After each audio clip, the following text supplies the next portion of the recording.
Alright, what's up guys? Welcome back to another video, and today we're going to be talking about how generative AI works. So first off, how do they train generative AI? Well, they train it through just troves of stolen copyrighted data mostly. So for example, they download a bunch of books, or they scan in a bunch of physical books, whatever they want, and then they train the model on it. Now, training is very technical, so I'm not going to go into it in this high level overview. But essentially, yeah, they take this copyrighted data and they train on it. So then what do? Well, it can train it into basically, there's two schools of thought here: autoregression and diffusion. So what is autoregression? So autoregression is primarily used for text-based LLMs, wherein this model can look at all the words that came before it and predict what the next word is going to be. So this is very similar to the auto prediction in your phone keyboard, where it tries to guess what the next word you're going to type is. So the one in your phone is a pretty small model so that it runs fast, but it's not too knowledgeable, which explains why it's not as accurate as, say, ChatGPT, which has like 1 trillion parameters. And you can think of a parameter as kind of like a thought or an idea that exists in our world. So these LLMs, these text-based, can sometimes have what are called hallucinations, where they say something that's incorrect. And that mostly just comes from the compression that we have to do in order to have a manageable, reasonable model for our current limitations of our current hardware. So here's an example of when you take the way that LLMs work and you try to represent it into 3D space, into vectors, because there's a lot of math and matrix multiplication, all that stuff, and it's just gonna bore you guys, so I'm not going to go into the technical aspect of that too much. But basically, you can think of each word is mapped out on this 3D space here, and then there would be a vector that kind of draws a path through this space, and these are examples of words that it can use. So let's say you have a thing, and you ask the LLM, the instruct LLM, who was LeBron James or whatever. So in its model, it would have scanned in a lot of instances of someone explaining who LeBron James is within its training data. So with that, it would know the first word might be a, or no, the first word would probably be something like LeBron, and then the next word would be James, and the next word would be was, something like that. Now, the thing about LLMs is that they're non-deterministic, so whenever you ask it something, it's never going to give you the same response twice. And that is true in autoregressive, but that's even more true in diffusion-based models. Now, what are diffusion-based models? Diffusion-based models are, you train your model by giving it some training data, and then gradually making the training data more and more noisy. You guys can see you're making it more and more noisy while still telling it it's the same thing. So for example, I'd feed it this dog, and I'll say this is a dog against a striped red and white background on a wood floor. Then I would give it that picture of the dog again, but this time with a little more noise, and I would tell it the same thing, and I would ask it, can you bring it back to pristine condition, like a denoising algorithm, like one that you would find in Photoshop or whatever. So I would feed it this, I would ask it to make this, and then I would feed it this and ask it to make this. Or more accurately, I would ask it to make this, and it would make this, as you can see here.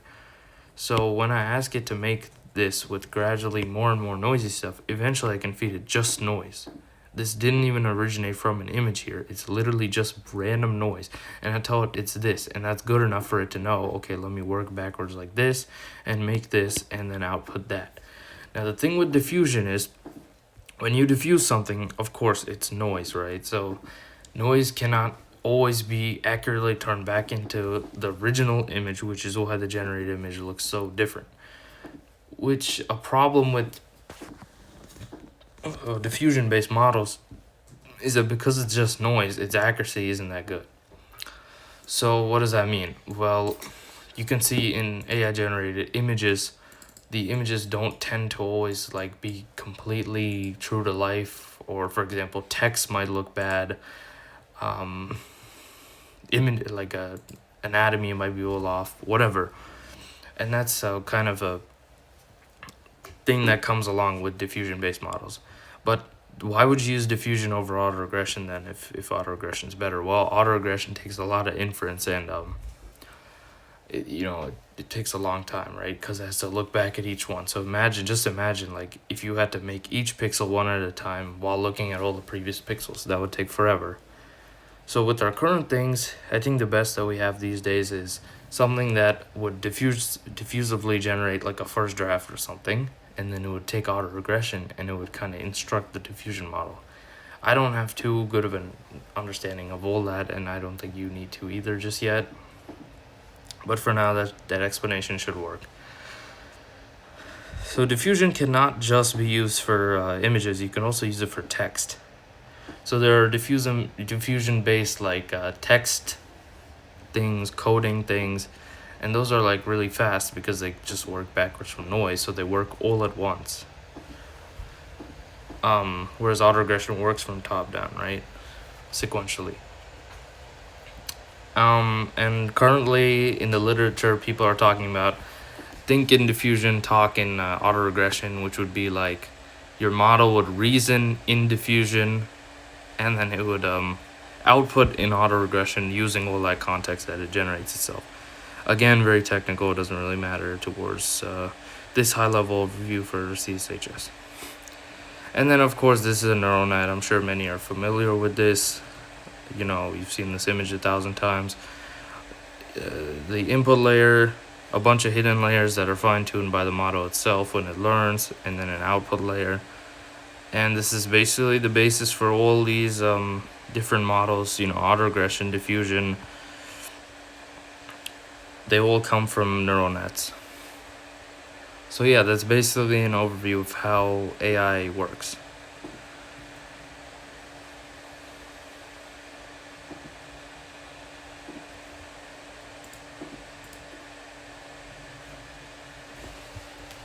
Now, what are the effects of AI here? So, well, what we can see is that obviously uses a lot of energy, steals a lot of people's intellectual property. But honestly, we cannot blame the AI because the AI did not ask to be born. It did not tell anyone to make it. It's just there. And why does it have to be so harmful to our environment, to our society? Well, it's because of the executives and the people in power that they want to push for clean, beautiful coal or whatever over solar, who want to push for the abolishment of fair use to train this so we can beat China or whatever. Whatever it is, we can't really blame AI itself for any of this. As I just said, it didn't ask for any of this. We are making it like this. So what can we do? Well, we can push our administration, our representatives, to be more ethical, to be more mindful of what pushing AI so heavily could do, and how they need to prevent the negative aspects of it, and whatnot. Like for example, the Grok data centers use some coal thing. They have some kind of controversy surrounding their generators. Okay, Grok. Okay, that's not what I want. Grok power generation. Yeah, they have some problem with their natural gas turbines and whatnot. And then of course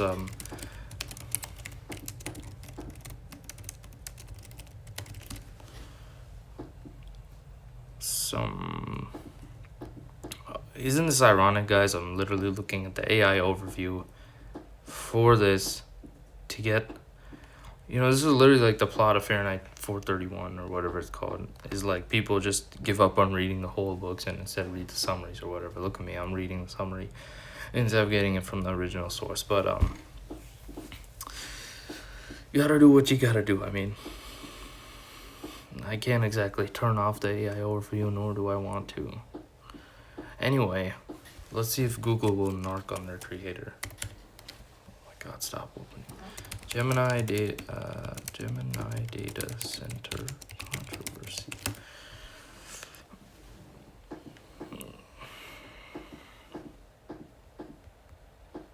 Yeah, okay. Look at this. It's blaming Meta. Anyway, I digress. This is just a tangent. But yeah, AI has a lot of good, has the potential to do a lot of good. But with the people that control it right now, it doesn't seem to be doing a lot of good for us, the consumers. So basically, yeah, that's how AI works. If you want to get into the more technical math aspect of it, I would personally recommend 3 Blue 1 Brown's AI explanation. This one. I don't want to get copyrighted today, so do I really have to watch this ad? Can happen to those of us careless enough to disrespect our ancestors. Incredible. And Doug. There it is, Limu, the 50-yard line! Okay. Imagine you happen to... So they talk about, they feed it into here. Parameters, of course, like I mentioned. When they are tuning, when they're training it, it decides all this itself. So, yeah. So feed forward. Bunch of latent space stuff. It's like transformers and whatnot. Yeah, there's a bunch of videos on this online who can probably explain it a lot better than I can. But yeah, high level, we have two schools of thought when it comes to AI, autoregression and diffusion. And whenever I said AI, whenever most people say AI, they're referring to generative AI, they're referring to large language models, or they're referring to image or video models, but essentially it's generative AI. Generative AI is the one being demonized right now. But there's a lot of stuff you can call AI. Like you could call like the YouTube algorithm AI, even though it's been there since before generative AI was even like dreamed of. So whenever you say artificial intelligence, it's kind of hard to define intelligence. But yeah, I think I'll leave you with this. Creation without a creator is meaningless. Alright, thanks for watching. See you guys in the next video. Goodbye.